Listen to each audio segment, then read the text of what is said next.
이제 룻기서 강의 우리가 첫 번째 시간입니다. 룻기서는 그 어둠을 밝히는 말들이 참 많이 나옵니다. 그 룻기서의 배경은 참 슬퍼요. 룻기서의 배경은 참 힘들어요. 룻기서의 배경은 참 어려워요. 룻기서의 배경은 참 어떻게 보면 그 연민의 정이 막 있을 정도로 상황이 아주 힘들어요. 그런데 그 안에는요, 어둠을 밝히는 말들이 얼마나 많이 있는지 몰라요. 어둠을 밝히는 말만 많은 게 아니라 또 다른 어둠을 밝히는 요소들이 그 안에 굉장히 많이 있습니다. 그래서 우리 룻기서를 이번에 강의할 때에 이렇게 절수대로 강의하지 아니하고 그 어떤 그 주제를 따라서 한 4-5번에 걸쳐서 이 룻기서를 살펴보기를 원합니다. 그래서 삶은 굉장히 어렵고 어두운데 그들의 어떤 이 언어, 그들의 어떤 이 말들은 너무나도 밝은 거예요. 너무나도 활기가 있고 너무나도 소망이 있고 은혜가 넘치고 그리고 풍성해진다는 사실입니다. 오늘 저와 여러분에게도 이와 같은 은혜가 있기를 원합니다. 우리의 삶이 어둡다고 우리의 말도 어두우면 안 되는 거예요. 우리의 삶이 힘들다고 우리의 이 말도 힘들면 안 되는 거죠. 내가 어렵고 힘들수록 더 밝은 말씀을 해보세요. 내가 어렵고 힘들수록 더 힘있는 말씀을 해보세요. 그러면 어둠이 밝혀지고 어둠이 변화가 되어지고 은혜가 되어지고 축복이 되어질 줄로 믿습니다. 그래서 성경은 우리 말의 중요성이 얼마나 중요한가를 잠언 18장 21절에서 이렇게 말씀합니다. 우리 한번 같이 읽어보시겠습니다. 시작. 죽고 사는 것이 혀의 힘에 달렸나니 혀를 쓰기 좋아하는 자는 혀의 열매를 먹으리라. 아멘. 죽고 사는 것이 뭐에 달려 있어요? 혀의 힘에 달려 있다 이거예요. 혀가 어떻게 힘을 쓰느냐에 따라서 우리의 죽고 사는 문제가 달려요. 죽는 쪽으로 혀에 힘을 쓰면 죽는 거예요. 사는 쪽으로 혀에다 힘을 쓰면 우리는 산다라는 것입니다. 그리고 우리가 혀를 쓰는 것은 바로 그 혀의 열매를 먹는다. 열매를 먹는다. 이렇게 말씀을 드립니다.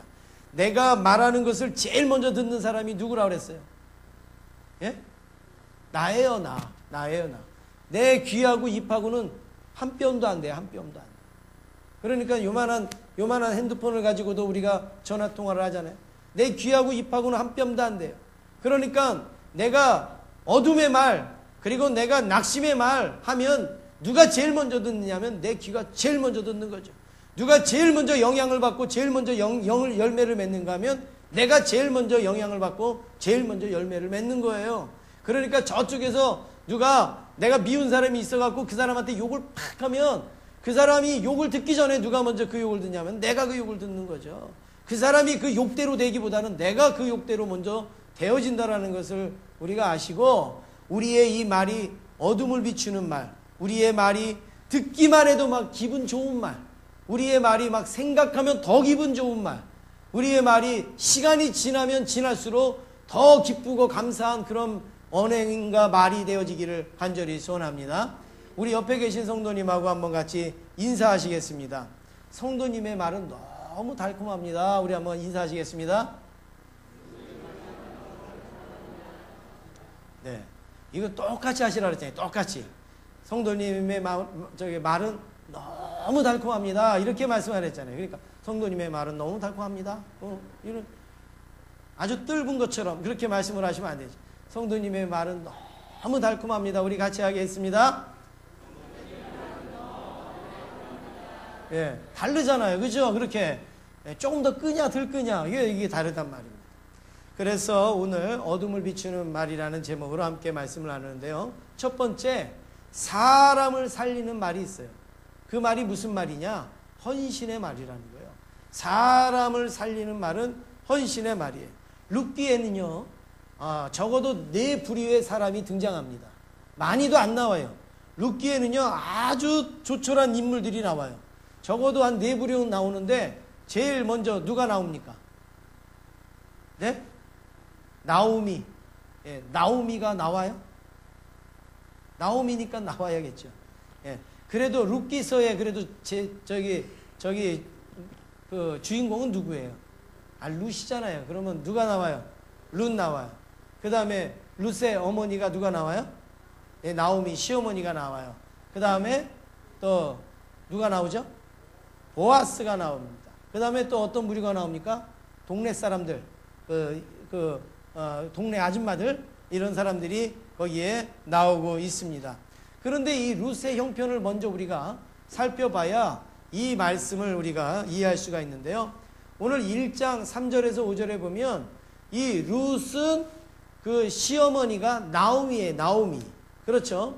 그런데 이 나오미가 남편 엘리멜렉이라는 사람과 함께 베들레헴에서, 이스라엘 베들레헴에서 이제 모압 땅으로 온 상태예요.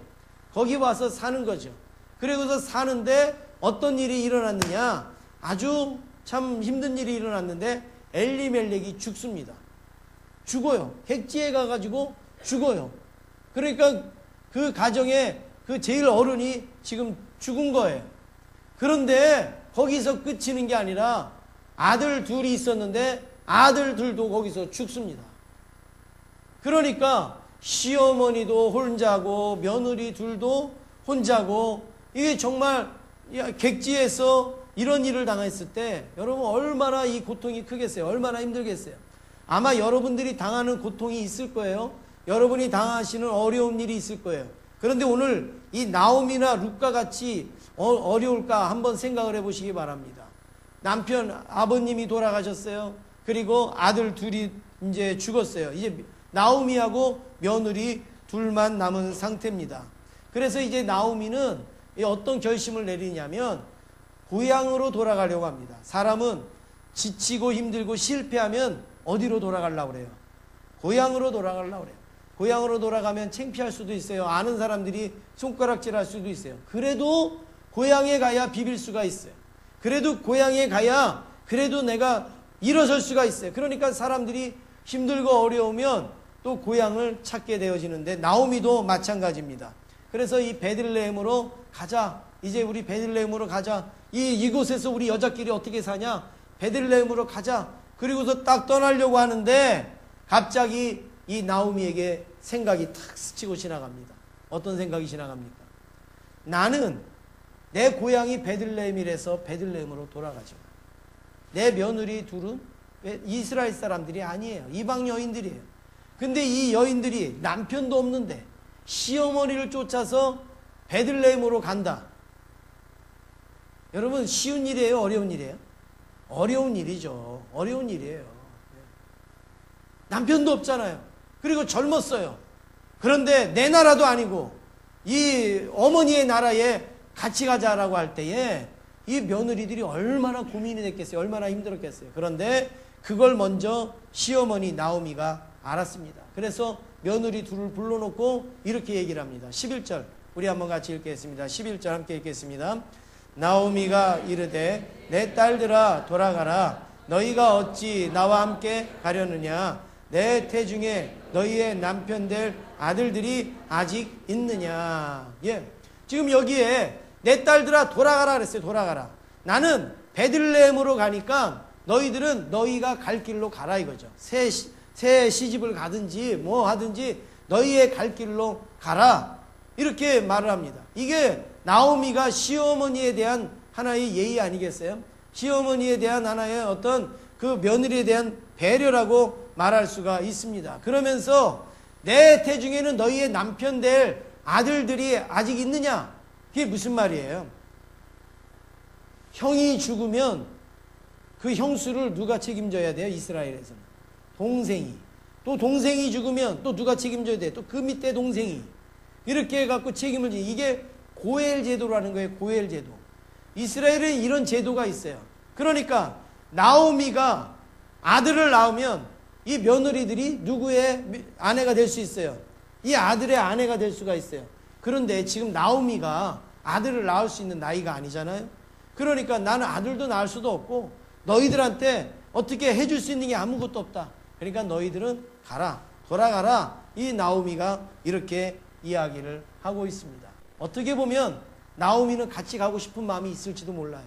나오미는 함께 하고 싶은 마음이 있을지도 몰라요. 그렇죠. 외롭고 쓸쓸하니까. 그렇지만 그들의 인생을 생각했을 때는 같이 할 수가 없는 거죠.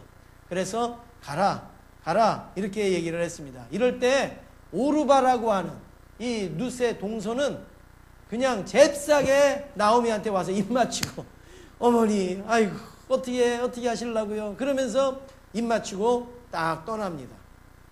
그런데 룻은 그렇게 하지 않습니다. 그렇게 하지 않아요. 여러분, 이 오르바라는 여인이 꼭 잘못된 것만은 아니죠. 이 룻이 꼭 잘한 것만도 아니죠. 그러니까 이 어떻게 보면 오르바도 어머니의 말씀에 또 순종한 거고, 그런데 룻이 뭐라고 대답하느냐? 16절 우리 같이 읽겠습니다. 16절을 같이 읽습니다. 룻이 이르되 내게 어머니를 떠나며 어머니를 따르지 말고 돌아가라. 강건하지 마옵소서. 어머니께서 가시는 곳에 나도 가고 어머니께서 머무시는 곳에서 나도 머물겠나이다. 어머니의 백성이 나의 백성이 되고 어머니의 하나님이 나의 하나님이 되시리니. 예.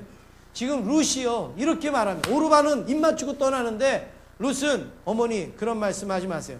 어머니가 가는 곳에 나도 가고 어머니가 머무는 곳에 내가 머물고 어머니의 하나님이 나의 하나님이 되고 어머니의 백성이 나의 백성이 되고 또 뒤에 그 17절에 보니까 어머니가 묻히는 곳에 나도 묻히고 막 이런 이야기를 쭉 하고 있습니다.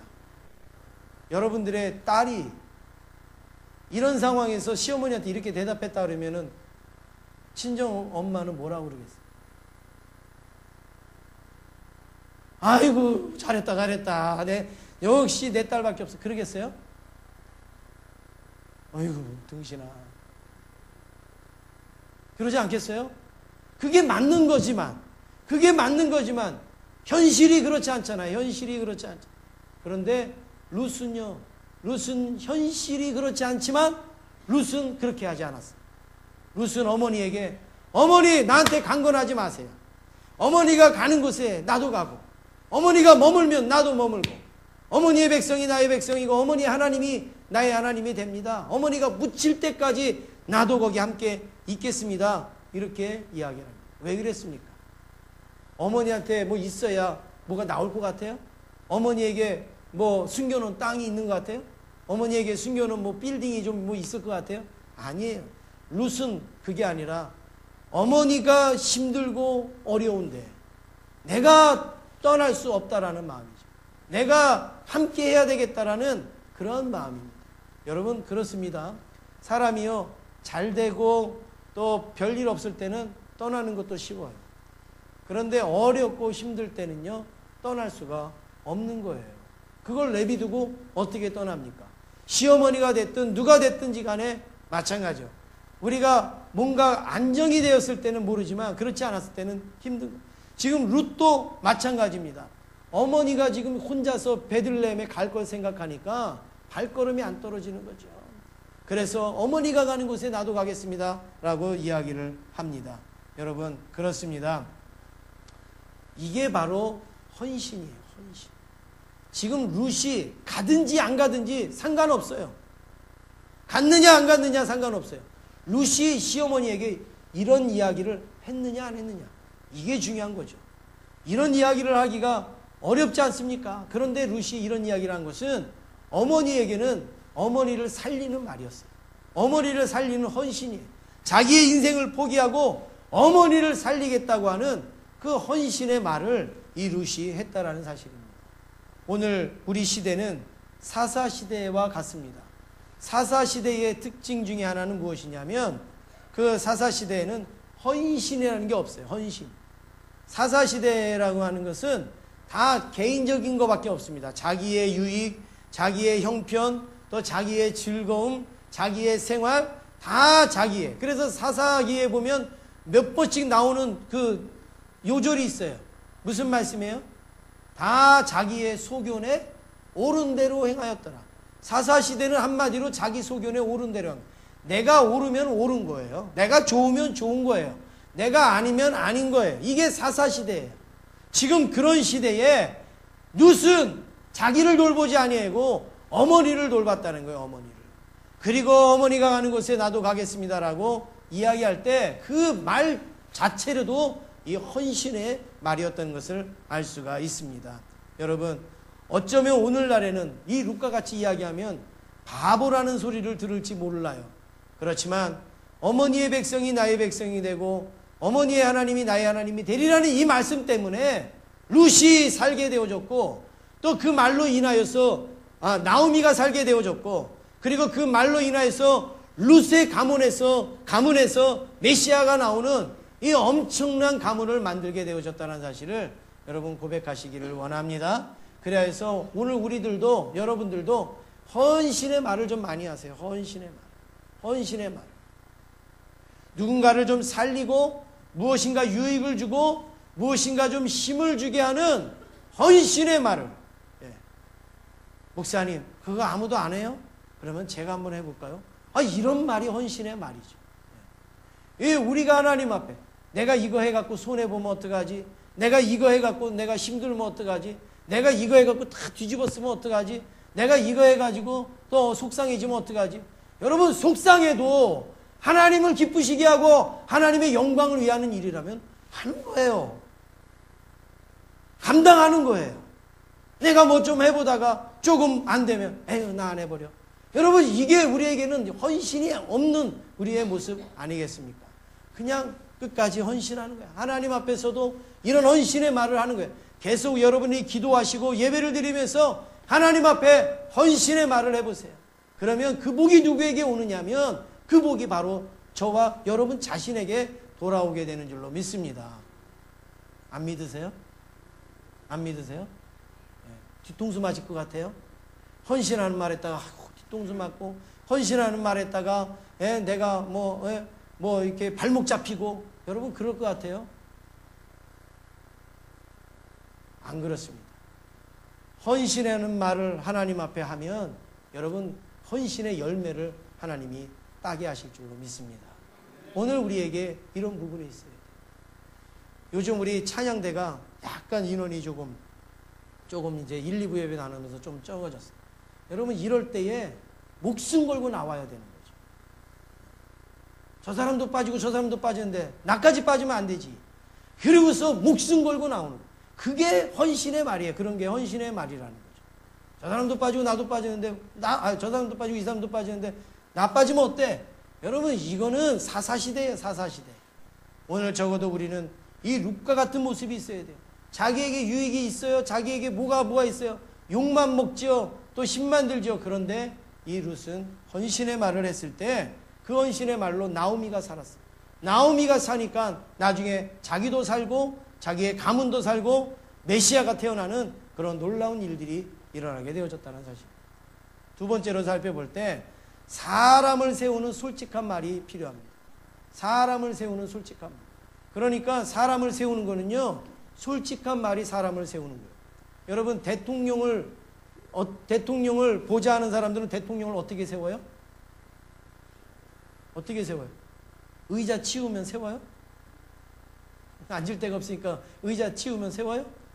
대통령을 모시는 사람들은 대통령한테 솔직한 말을 해야 대통령을 세우는 거예요. 그렇죠? 대통령한테 이상한 소리나 하고 아부나 하고 아첨이나 떠는 소리를 하면 대통령이요, 잘하는 것 같은데 잘못되어지는 거죠. 사람과의 관계에서도 마찬가지예요. 우리가 솔직한 말을 하는 것은요, 사람을 세우는 거예요. 사람을. 오늘 이 룻이 베들레헴에 와서 열심히 일을 합니다. 열심히 삽니다. 그런데 뭐 먹고 살 게 있어야죠. 기본이 있어야 되죠. 그러니까 없으니까 어떻게 하냐면 아침에 해 뜨면 밭에 나가는 거예요. 그래서 아무 밭이나 가서 떨어지는 거 이삭 주워다가 그거 먹는데, 시어머니 나오미가 기왕에 나갈 거면 보아스의 밭에 가서 일을 해라, 이렇게 룻에게 이야기합니다. 왜냐하면 보아스는 나오미가 생각할 때 좀 여유가 있고 좀 넉넉하고 호의적이고 좀 이렇게 좀 따뜻하고 그런 사람이에요. 그리고 우리 가문 중에 한 사람이에요. 그러니까 보아스의 밭에 가면 은혜를 입을 수 있겠다. 정말 보아스의 밭에 가서 일을 하니까 보아스가 은혜를 베풀어 주는 거예요. 막 이 일하는 사람들한테 야, 대충 하고 지나가. 대충 하고 지나가. 왜요? 저 가냘픈 여인 아낙네가 와서 그거 줬는데 그거 악착같이 주워가냐? 그냥 대충 지나가. 그러니까 이 룻이 딴 밭에 갔을 때보다는 훨씬 더 많이 거둬들이는 거예요. 그래서 집에 와서 어머니 정말 보아스의 밭에 가서 일을 하니까요, 더 많이 거둘 수가 있었어요. 보아스라는 사람이요, 얼마나 이렇게 잘 이렇게 돌봐주는지 몰라요. 그러니까 나오미가, 아, 그래, 잘했구나. 그런데 나오미의 마음에 무슨 생각이 들었어요? 아, 보아스하고 우리 며느리하고 이제 맺어주면 좋겠구나. 이런 생각이 나오미가 들게 되죠. 그래서 나오미가 이 룻에게 시킵니다. 어떻게 시킵니까?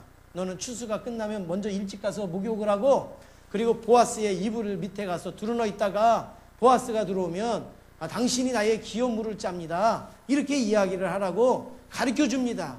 이 기업물을 짜라고 하는 것은 좋은 것만 기업 물으는 게 아니에요. 나쁜 것도 기업을 물으는 거예요. 그러니까 만약에 형이 빚졌으면 못 갚으면 누가 갚아야 돼요? 동생이 갚아야 되는 거예요. 형이 죽을 죄를 졌으면 누가 죽어야 돼요? 동생이 죽을 수도 있는 거예요. 이게 기업 물을 자예요. 그런데 지금 보아스는요, 룻이 없어도 얼마든지 살 수 있는 사람이에요. 땅 가진 거 많죠. 뭐 그만큼 넉넉히 지내죠. 오히려 룻이 와봐야 오히려 더 불편할 수밖에 없어요. 그런데 보아스가 딱 들어갔는데 갑자기 이불 밑에서 이 룻이라는 여인이 나오는 거예요. 얼마나 놀랬겠습니까? 깜짝 놀라니까 이 룻이 이렇게 이야기를 합니다. 우리 9절 말씀 같이 읽겠습니다. 9절 함께 읽겠습니다. 이르되 내가 누구냐 하니 대답하되 나는 당신의 여종 룻이오니 당신의 옷자락을 펴 당신의 여종을 덮으소서. 이는 당신이 기업을 물을 자가 됨이니이다 하니. 예, 여기 깜짝 놀라. 너 누구야? 이렇게 이야기하니까 당신이 기업을 물을 자가 됩니다.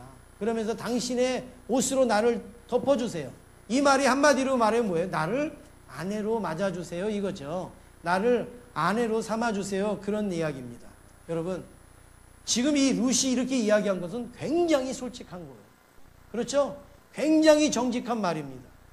아마 룻이 이 보아스하고 결혼을 해야 된다는 목적을 가졌으면 아마 더 좋은 말로 했을 수도 있어요. 더 좋게 표현할 수도 있어요.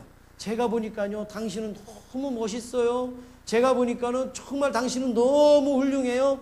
막 이러면서 막 이 보아스를 막 붕붕 띄워가지고 정말 막 이렇게 해갖고 난 당신하고 결혼 한번 하는 게 소원이에요. 막 이렇게 막 이야기할 수도 있었을 거예요. 그렇지만 룻은 그렇게 이야기하지 않았습니다. 어떻게 얘기합니까? 당신이 나의 기업물을 짜기 때문에 내가 당신의 아내가 되고 싶어서 이렇게 왔습니다. 라고 솔직하게 이야기를 하고 있습니다. 그렇습니다. 여러분, 어려운 이야기일수록 솔직하게 말해야 됩니다. 힘든 이야기일수록 솔직하게 이야기를 해야 됩니다. 그런데 우리는 어렵고 힘든 이야기일수록 어떻게 하죠? 빙빙 돌리죠. 빙빙 돌리죠. 서울 얘기하려고 하는데 저 부산서부터 막 오잖아요. 막. 빙빙 돌려요. 그리고 어떻게 합니까? 이렇게 막 넘겨짚어서 이야기합니다. 넘겨짚어서 이야기를 해요. 그리고 애매모호하게 내 말도 아니고 네 말도 아닌 것처럼 애매모호하게 막 이야기를 해요. 그리고 어떻게 합니까? 바꿔서 얘기합니다. 내가 한 말을 저 사람이 했다 그리고 저 사람이 한 말을 이 사람이 했다 그리고 막 바꿔서 얘기해요. 자기 유리하고 좋은 쪽으로 다 바꿔서 이야기를 합니다. 왜 그렇습니까? 체면이나 자기 입장 때문에 솔직히 말하지 못하는 거예요. 내가 이렇게 얘기하면 아유 내가 그래도 교회에서 이만큼 하는데 내가 이게 체면이 구겨지겠지? 이렇게 하니까 솔직하게 이야기하지를 못하는 거예요. 그런데 사람이 솔직할 때가 있어요. 언제 솔직하냐면 뒤 돌았으면 솔직한 거예요. 딴 사람 붙들고 얘기할 땐 솔직한 거예요. 이게 아주 병폐입니다. 병폐. 우리 신앙과 우리의 삶 속에 병폐예요. 솔직한 것은 그 앞에서 솔직한 거예요. 돌아서서 솔직한 것은 솔직한 게 아니에요. 그건 비굴한 거지. 있는 것 그대로 또 정직하게 말하는 건 나쁜 말이든 좋은 말이든 그거는 바로 내가 책임지는 그런 말이라는 거예요. 그런데 뒤로 돌아서서 이러쿵저러쿵 하는 것은 솔직하지 않아요. 또 언제 솔직하지 않습니까? 회의 때. 자, 우리 재직회 하겠습니다. 그래요. 재직회 다 뭐예요? 자, 안건 있는 분, 또 건의하실 분 얘기해 보세요. 아무도 없어요. 그런데 끝나고 하루만 지나면은 이런저런 얘기가 막 들려요. 솔직한 거 아니에요. 제가 말씀드리잖아요. 싸움은 닝 안에서 하는 거예요. 닝 안에서. 내가 쓰러지든 쓰러뜨리든 닝 안에서 하는 거예요. 닝 밖에서는요, 그냥 먹고 악수하고 그냥 웃고 떠들고 하는 거예요. 경기는 닝 안에서 하는 거예요. 경기는. 오늘 여러분 이거 꼭 명심을 하세요. 우리의 말이 솔직한가 솔직하지 아니한가를 여러분들이 생각을 하시고, 정말로 내가 불리해도 솔직하게 말해야 되고 유리해도 솔직하게 말해야 되는 거죠. 좀 입장이 곤란하면 우리나라 사람들은 세 마디 말이면 다 끝나요. 입장이 곤란하면. 저쪽에 호남 쪽에 있는 분들은 입장이 곤란하면 뭐라 그러죠? 그냥 거시기 그냥 해요. 그냥 거시기. 그냥 거시기 하면 다 끝나요. 거기는. 그냥 거시기 해가지고 거시기 했어. 그러니까 그냥 거시기 해. 그래도 다 알아들어요. 그분들은. 그 다음에 또 우리 이 충청도 같은 분들은 어떻게 얘기합니까? 무조건 맞구먼. 그래요? 맞구먼. 그래요. 그리고 또 어떤 말이 있습니까? 다 괜찮대요. 배고프지 않아? 괜찮아요. 졸립지 않아? 괜찮아요. 다 괜찮대요. 그런데 돌았으면 안 괜찮아요. 아니 밥 먹으라 그랬으면 안 먹는다고 그래도 뭐 먹으라고 자꾸 숟가락을 쥐어주고서 먹으라 그래야지. 안 먹는 괜찮다고 그러니까는 그 밥상을 싹 치냐? 아유 인정머리도 없고. 왜 그래요? 왜? 아니 그냥 배고프면 저 배고픕니다. 왜? 배부르면 배부릅니다. 이러면 되는데 전부 그 뒤에 무슨 말이 있겠지? 전부 그 뒤에 무슨 생각이 있겠지? 다 이렇게 생각을 하게 하는 거예요. 여러분 혹시 우리 뭐 사랑방 순장님이나 여러분 이런 분들, 우리 성도님들이 무슨 이렇게 있다가 개인적으로 무슨 일이 있잖아요. 뭐 아프시다든지 무슨 일이 있다든지 그러면 꼭 뭐라 그래요? 목사님한테 말하지 마. 목사님한테는 말하지 마. 그 얘기는요, 목사님한테만 꼭 말해. 그 얘기예요. 하여튼 다른 사람한테는 못해도 목사님한테는 꼭 말해. 그 얘기야. 아시겠죠? 근데 그걸 순진하게 듣고 왜 순장님 왜 얘기 안 하셨어요? 제가 막 그러면 얘기하지 말랬어요. 목사님한테 얘기하지 말라 그랬어요. 여러분 그분이 좋아할 것 같아요? 아이고 눈치도 없네. 내가 그거 얘기하라는 얘기지 그 얘기하지 말라는 얘기냐고. 정말 그래요. 그런 일들이 얼마나 많이 있는지 모릅니다. 왜 그러냐고요. 왜? 그냥 목사님한테 좀 얘기해 주세요. 그러면 되잖아요. 그런데 목사님한테 얘기하지 마. 그럼 목사님한테 얘기 안 하면 누구한테 얘기를 하겠다는 거예요. 안 되잖아요. 그게. 말이 안 맞잖아요. 우리나라 할머니들 밥을 푸면서부터 배불르다. 이거 드세요. 아이고 나 배불러. 아이고 나 배불러. 그런데도 그때서부터 시작한 게 나중에 한 그릇 다 드실 때까지 배부르다. 우리 체면 문화 이런 게 너무 많아서 우리가 지금 이렇게 돼요. 그런데 우리 교회 안에서는 아니에요. 그게 솔직해야 되는 거죠. 솔직해야 되는 거죠. 예. 정말 은혜 받았습니다. 감사합니다. 또 아니면 내가 이게 이해가 안 갑니다. 이런 게 이렇게 솔직하게 돼야 되죠. 제가 전도사 때 서울에서 수련회를 수안보로 오려고 제가 기차를 타고 내려서 충주역 앞에서 수안보로 가는 버스를 타고 이 수안보를 막 혼자서 가는데, 저는 할머니 두 분의 대화를 듣고서 그 당시에는 도저히 이해를 못했어요. 그런데 제가 제천에 와서 살면서 이해를 한 말이 있어요. 할머니 두 분이 딱 이제 차에 타셔가지고 인사를 하는 거예요. 집이 어디가? 나 장 갔다가 뭐 이렇게 하고 딱 만났어요. 그런데 이야기를 하시는데 A라는 할머니가 B라는 할머니한테 막 뭐라고 이야기를 하세요. 그러니까 이 B라는 할머니가 그래요. 그래요. 맞구먼. 그래요. 그러면서 막 꿍짝을 맞추시는 거예요.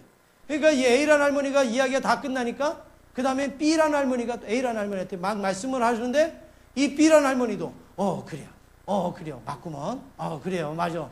그런데 제가 들어보니까 A라는 할머니 말이 다르고 B라는 할머니 말이 다른 거예요. 그런데도 A란 할머니가 말씀하면 B란 할머니가 그래요 맞구먼. 그리고 또 B란 할머니 또 딴 얘기로 A란 할머니한테 또 말씀을 해요. 그러면 할머니가 또 그래요 맞구먼 그러는 거예요. 저는 그걸 30분 동안 들으면서 이해가 안 간 거예요. 아니 내용이 다르거든요. 내용이. 이 할머니는 산에 가자는 이야기고 이 할머니는 강에 가자는 얘기예요. 그런데 어떻게 맞구면 이게 되냐고요. 우리 같으면 아니 산에 가지 말고 강에 가. 아니 강에 가지 말고 산에 가자니까. 에이 그러면 그러지 말고 산에도 가고 강에도 가. 여러분 말이 이렇게 돼야 되잖아요. 그런데 아니에요. 이 할머니가 강에 가자고 얘기하면 그래 맞구먼. 그래 맞구먼. 그래 놓고 다 끝나면 에이 그래도 강에 가는 게 낫지. 그리고서 막 이야기를 하면 또 이 할머니가 그래 맞구먼. 그래 맞구먼. 그래 놓고 끝날 때 잘 가. 그리고서 가는 거예요. 결론이 어떻게 나는지 저는 모르겠어요. 하여튼 그런데 제가 제천에 와서 살면서 이해가 갔어요. 이해가 갔어요. 뭐 어떻게 이해가 갔어요? 너는 산에 가. 나는 강에 갈 거니까. 그 얘기예요. 그 얘기. 예, 너는 산에 가고 싶으면 산에 가고 나는 강에 갈 거니까 강에 갈 거야. 이 얘기예요. 무슨 제가 제천에 와서 이해한 게 바로 그거예요. 앞에서 그래 그랬다고 그거 다 믿으면 안 되겠더라고요. 제가 한두 번 속은 게 아니에요.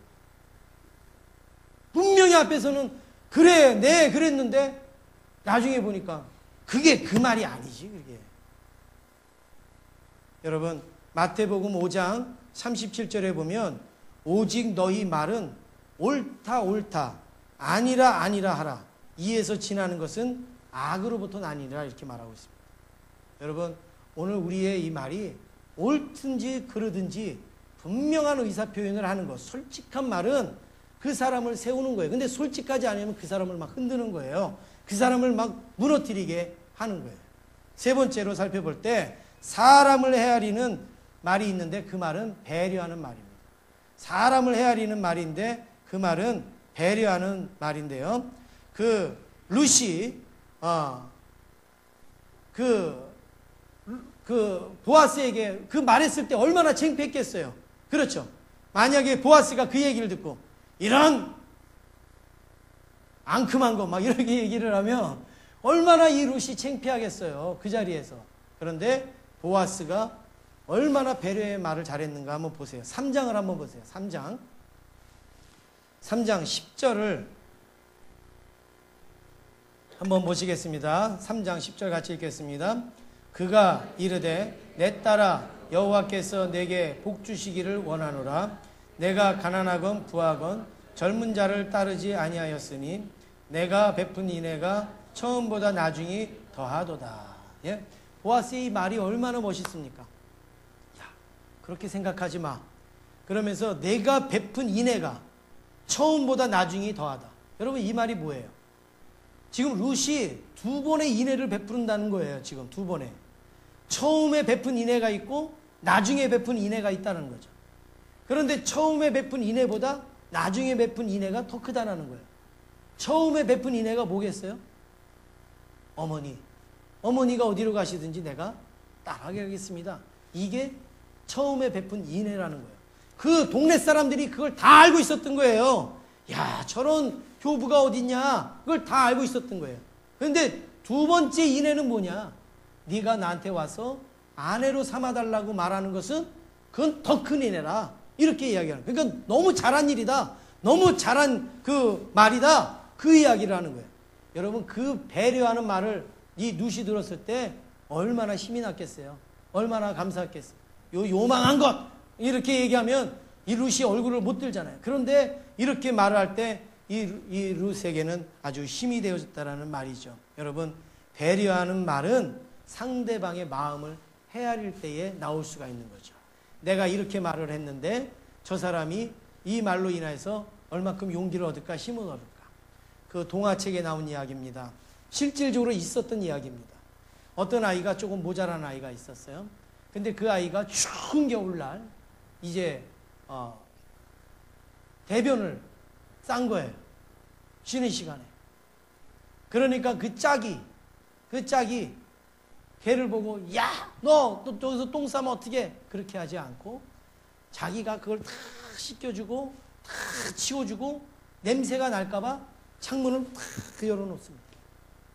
그런데 선생님이 이제 다음 시간에 딱 들어오셨어요. 그런데 추운데 막 창문을 다 열어놓으니까 얼마나 추워요. 야, 추운데 왜 창문을 이렇게 열어놨어? 그러니까 그 짝꿍이 하는 얘기가 얘가요 똥 싸갖고요 이렇게 얘기했겠어요? 아니에요.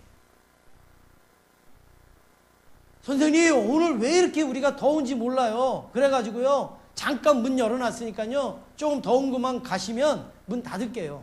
그리고서 덥다고 문 열어놓아요. 그게 배려라는 거죠. 실수한 친구에 대한 그게 배려라는 거죠.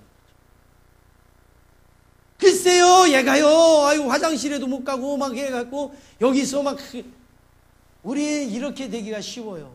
그런데 그게 아니라 우리가 너무 더워서 창문을 열어놨어요. 이게 바로 배려라는 김은국이라는 분이 쓰신 순교자라는 장편 소설이 있습니다. 여기에 보면 소설이에요. 소설. 실제가 아니라 소설이에요. 그러니까 여러분 오해하지 말고 들으세요. 그 북한하고 우리나라하고 6.25 전쟁 때의 그 배경으로 썼는데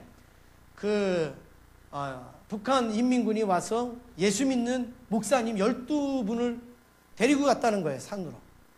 그래갖고 동네 사람들은 우리 목사님 살아와야 되는데 그리고서 막 기도를 하고 있었는데 10분은 죽었고 2분만 살아서 마을로 내려온 거예요.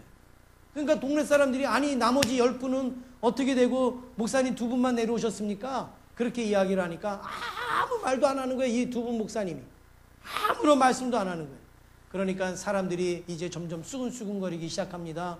뒤에서 막 이제 이야기하기 시작합니다. 아마 저 다른 10분의 목사님들은 예수 믿는다고 외치다가 순교했을 거고 저분들은 비겁하게 목숨 살려고 예수 안 믿겠다고 하고 그리고 아마 여기 풀려났을 것이다.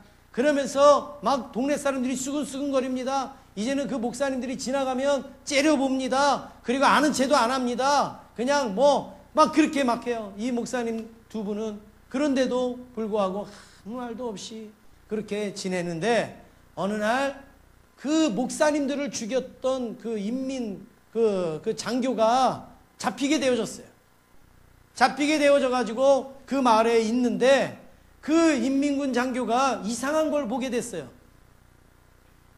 저 마을 사람들이 저 살아 돌아온 2분 목사님을 아주 냉대하는 걸 봤거든요. 아는 체도 안 하고 그리고 째려보고 수근수근거리고 막 그러는 걸 봤어요. 그래서 이 인민군 장교가 사람들한테 양심 선언을 합니다. 사실 10분의 목사님은 이거 소설이에요, 여러분. 소설. 그러니까 목사님이 그러네 그렇게 생각하시면 10분의 목사님은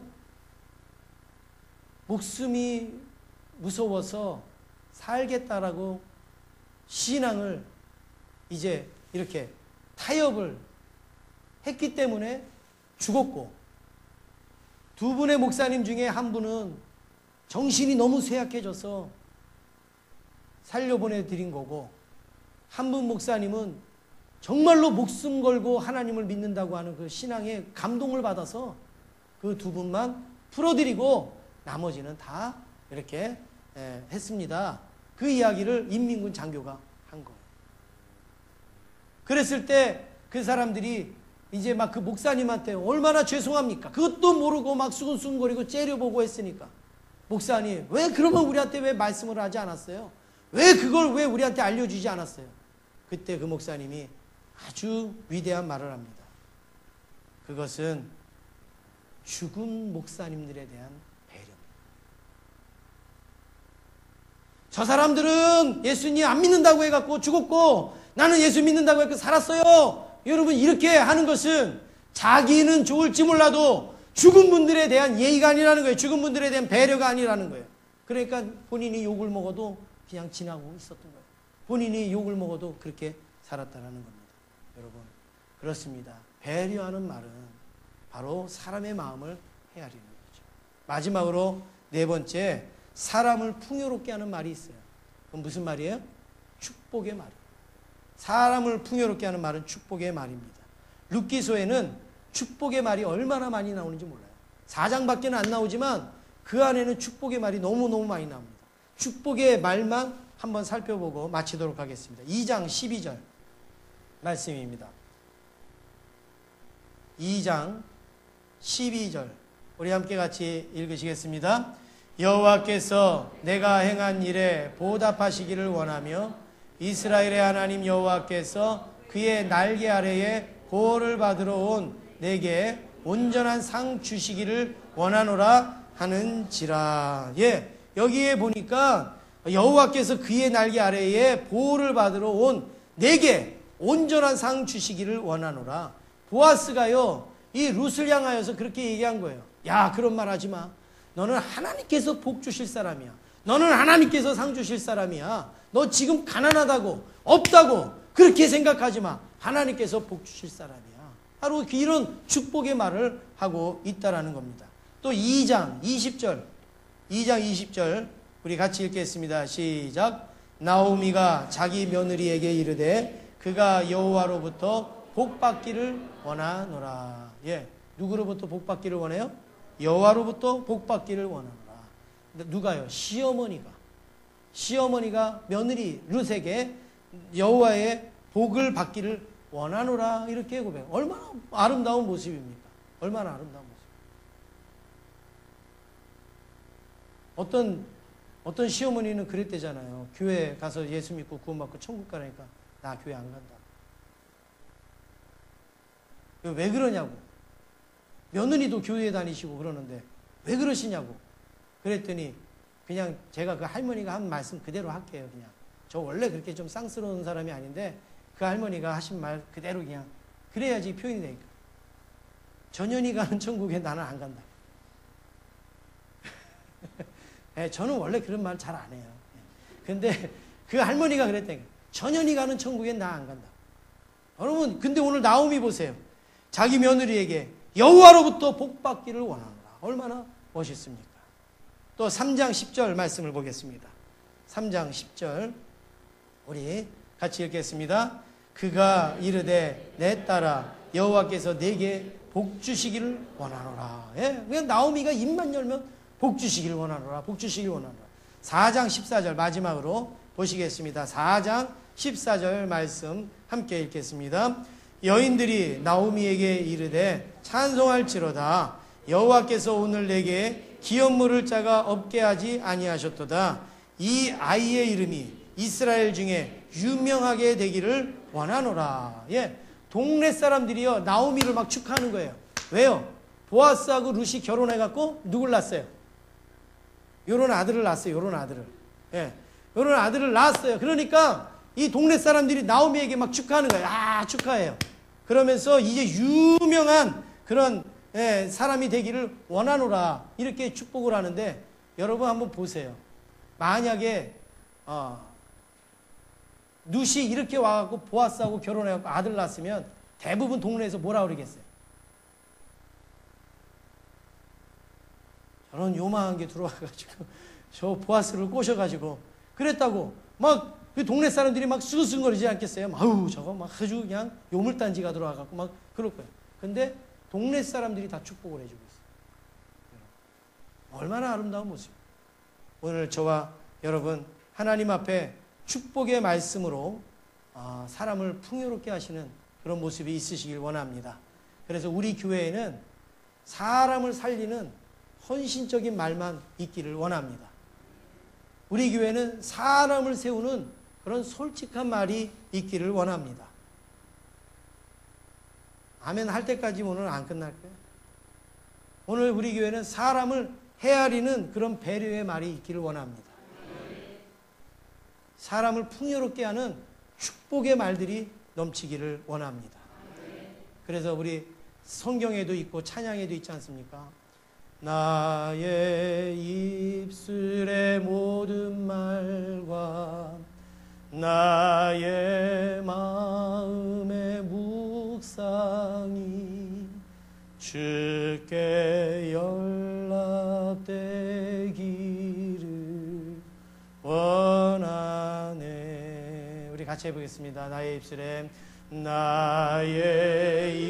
입술의 모든 말과 나의 마음의 묵상이 주께 연락되기를 원하네. 할렐루야. 우리의 입술의 모든 말이 하나님께 연락되는 거예요. 우리 마음의 묵상이 다 하나님 앞에 연락됩니다. 오늘 우리가 어두움을 밝히는 우리의 말이 되어지기를 주님의 이름으로 축원합니다.